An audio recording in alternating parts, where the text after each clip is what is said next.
Sometimes in life, you've just got to risk it for a biscuit. And I'm definitely going to be risking it for a biscuit.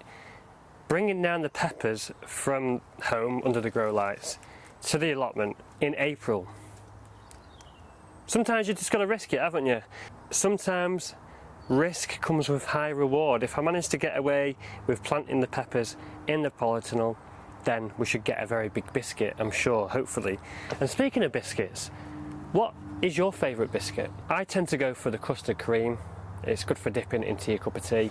I have been known to have a chocolate digestive as well. Those are quite good. If I were to choose, it'd probably be custard creams and chocolate digestives. Anyway, this video is about planting peppers in the polytunnel, and that's what we're going to do today.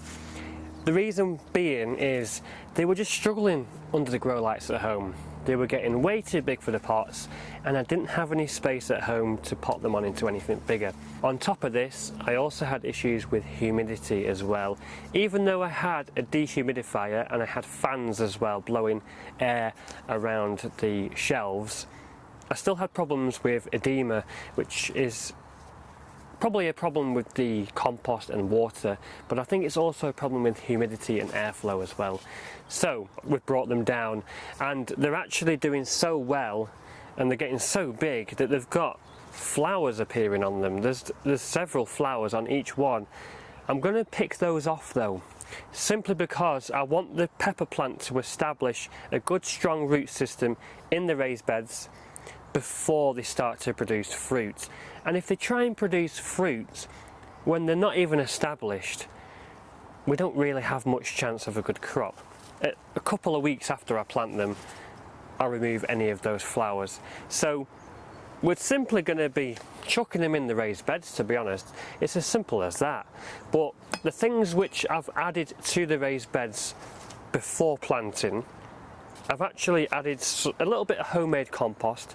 I've added some chicken manure pellets, and I've also added a sprinkling of coffee grounds as well, because I got given a load of coffee grounds.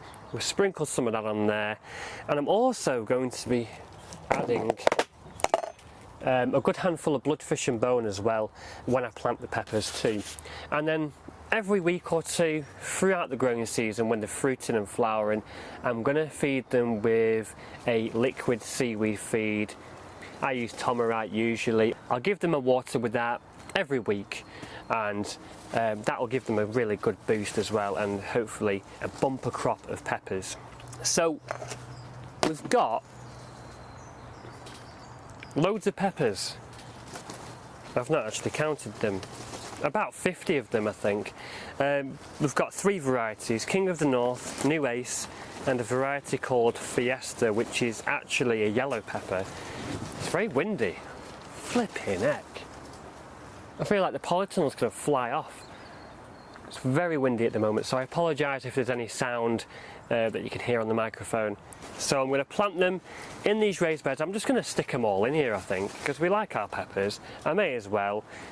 We eat loads of them, so yeah, let's just go for it. Let's risk it for a biscuit, and let's get the peppers planted, and let's have a good time. Okay, so I'm just going to show you how I'm planting one of the peppers now, and then you're going to see me do it in super speedy mode and get them all planted in seconds, which would be really good if I could do that in real life, because you know, it's quite time consuming, although it's very enjoyable and therapeutic. There's nothing better than being down here and getting stuff planted. It's really warm in here as well. It's brilliant. So with peppers, best grown in a polytunnel or a greenhouse, especially if you live in northern climates. If you live in the tropical regions, Spain, Mediterranean, whatever, which is much warmer, you can probably get away with growing them outside, in which case I am quite envious of you, because I could not get away with growing peppers outside here in the northwest of England. It just isn't going to happen. Although, do let me know, if you live in the UK, have you managed to get away with growing peppers outside? I'd be interested to know. Maybe there's certain varieties, King of the North maybe, or maybe you live on the south coast of England, which is much milder than where we are. Anyway, right, let's go. Let's get into it. Look at the size of that one. That one was a decent size. Yeah, they are suffering. They were drying out really quick, and I don't know if you can see that, but the yellow yellowing leaves there, which indicates that we're lacking a bit of nitrogen, probably some magnesium as well, or whatever nutrients, I don't know.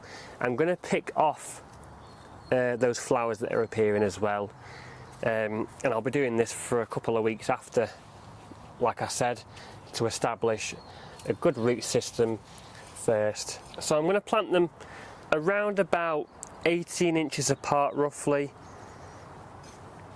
I'm going to sort of plant them in a zigzag formation, so they sort of go zigzag across the beds.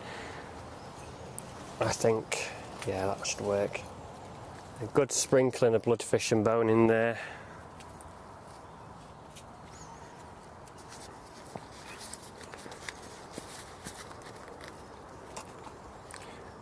Nice strong root system, that is good. Really good sign of a healthy pepper plant. Got a good root system.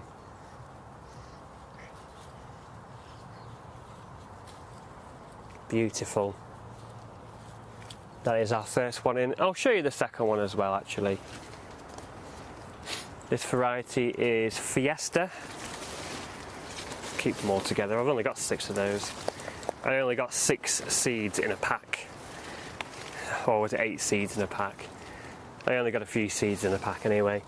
Look at that beautiful root system there. But as you can see, you know, them roots are restricted, so they really did need to go out now into something bigger. Well, the raised beds, which is more than enough root space.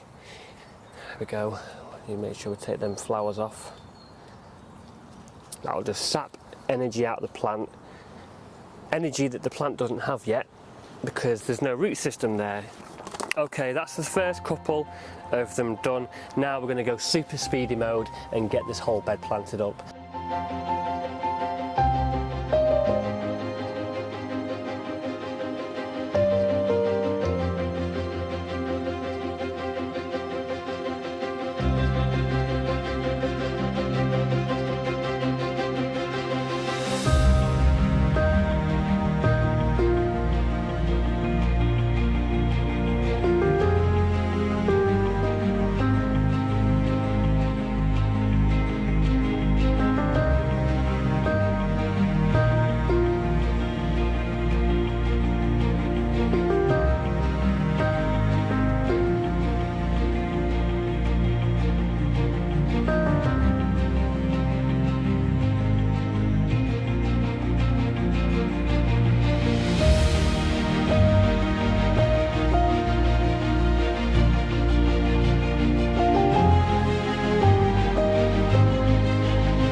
Okay, so sometimes you've just got to make decisions, and sometimes you've just got to do things, haven't you?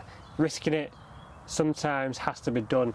As you can see here, I've covered them over with horticultural fleece. I've planted peppers on both sides, and we are getting some quite cool nights. 2 or 3 degrees isn't too bad, to be honest. It's not freezing, but I'm not risking it that much. I don't want to risk it too much, so horticultural fleece is what I'm using here. And whilst we've got this really dry weather, I'm actually going to be keeping the fleece on here. We are due a little bit of rain next week, and the nights do warm up quite a bit, but they're okay under here, these peppers. I'll just keep the fleece on like this for a few more days whilst we get them cool nights. Yes, if I was able to pot these on at home and keep them a little bit longer, I would have done that, and I wouldn't have planted them in the polytunnel just yet, but I didn't really have any other option. Like I said, no space, but also they had edema, which is due to a lack of air circulation, too much water. Just conditions weren't very good in the spare room at home under the grow lights. That's a common issue when growing things at home. After all, it's not their natural environment. The natural environment is actually somewhere like the Mediterranean, but this is more like the natural environment in this polytunnel here. So to be honest, peppers are a relatively easy crop to grow actually. They're not too difficult. They don't require too much effort at all really.